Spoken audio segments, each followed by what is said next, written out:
Hey, hey, it's a rainy day, but an exciting day. I'm headed to Jeff Sutherland's house. Jeff gave me a call and he wanted to make some grilled cheese sandwiches. For those of you who don't know Jeff Sutherland, he is the co-inventor of Scrum.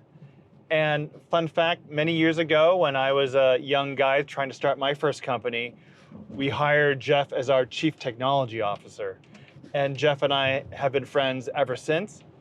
In fact, his wife officiated my wedding years ago. And even today, Jeff and I support each other in business.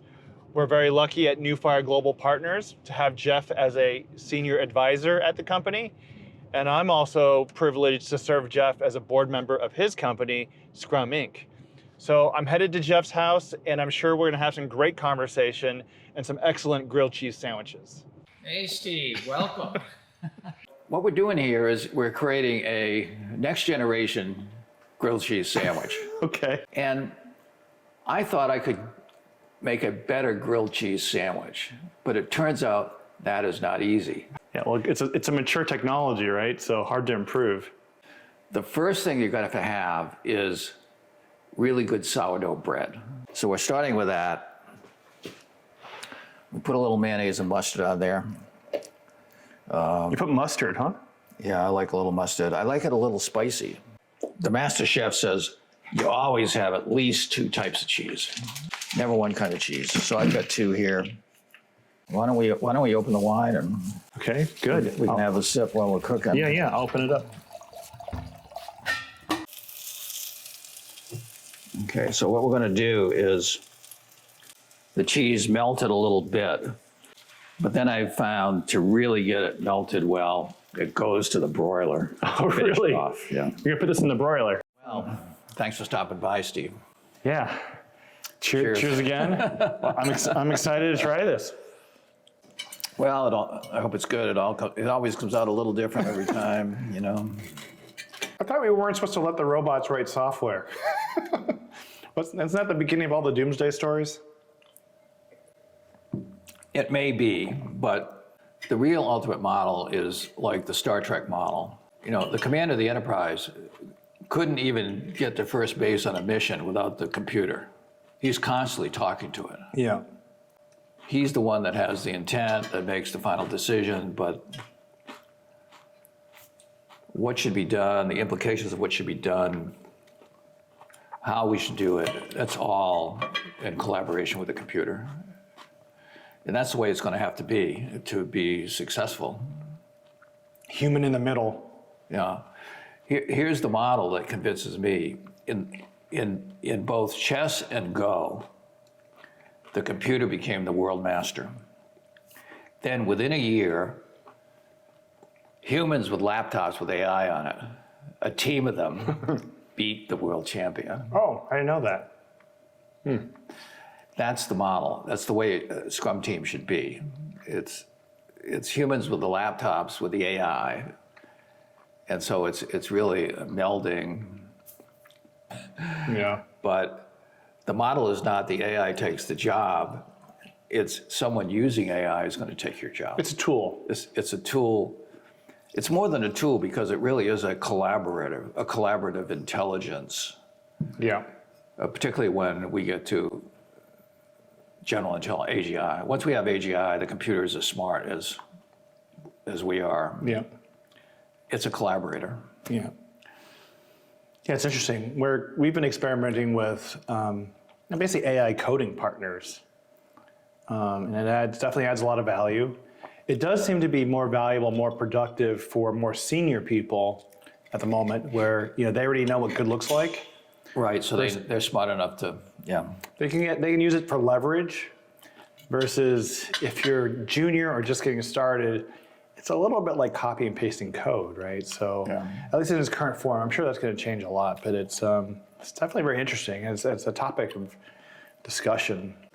So you've got kids and grandkids. Are you worried about this future for them, or are you optimistic? No, I am. I think the future is going to be awesome.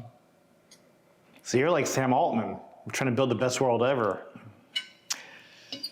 Well, I think there's a lot of cleanup to go on. Yeah. So what I'm hearing is, again, like I guess all tools, like it's important to understand how it works, to ask the 5 whys, to get deeper and deeper into, to be skeptical, to be Absolutely. To be skeptical. And so to me, that also suggests that in the world of AI, especially now, you really require kind of leaders, experts to be engaged, because you need the verification and the kind of educated skepticism before it's unleashed to the whole world. Right. So, but that's also very interesting, the whole time ChatGPT thing, because they released that to everyone. Yeah. And I think there's a lot of debate about whether that was premature, right? Well, right now, ChatGPT is at a level of a junior developer. That's the way I treat them. This is a junior developer. They come in some days, they don't want to do the work. You ask them a question, they don't want to answer, or they make stuff up, they lie to you. They don't always get it. They just have a wrong answer. They don't always get it right. They're just wrong. That's the way I treat ChatGPT. That's interesting. As a junior developer. And it's your job to be skeptical, to double check, to push them, to correct them. Correct them, ask them to explain why they're doing what they're doing. So I worry about a situation where experts and humans aren't in the loop, where people just accept that the AI is correct. And so we know that's very dangerous. And even in ChatGPT, it'll say, I forget the exact wording, but it's like, it's not, there could be mistakes or whatever. Absolutely. So here's my philosophy about the problem.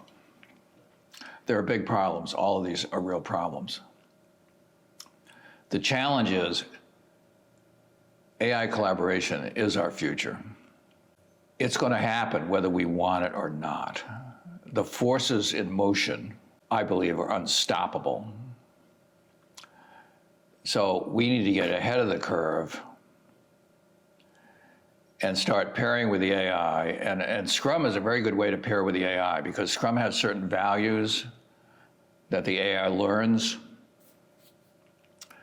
If you give it to a traditional, command and control company where everybody's barking out orders and they don't give a shit about anybody, and, oh, you're under pressure, you're getting sick, and that's tough shit, work longer hours. You get the AIs thinking like that, Sure. we're going to have a miserable world. Yeah, I don't want the AI trained on Terminator movies. Right. That is, do not watch the Terminator movies. Right. That's poor training data. So we need to get with it and start training it on a better model, and I think Scrum is as good as model as I've been able to come up with. Yeah, there's a transparency and intellectual honesty, and a openness that there will be mistakes, and we should Openness. talk about the mistakes and improve the mistakes. And we respect, Yeah. we treat the AI with respect. I made a mistake, that's wrong. How can we do better in the future? It's the way Scrum works, right? Now the AI starts to feel like, okay, it's a collaborative member of a team. It's a good framework. Yeah.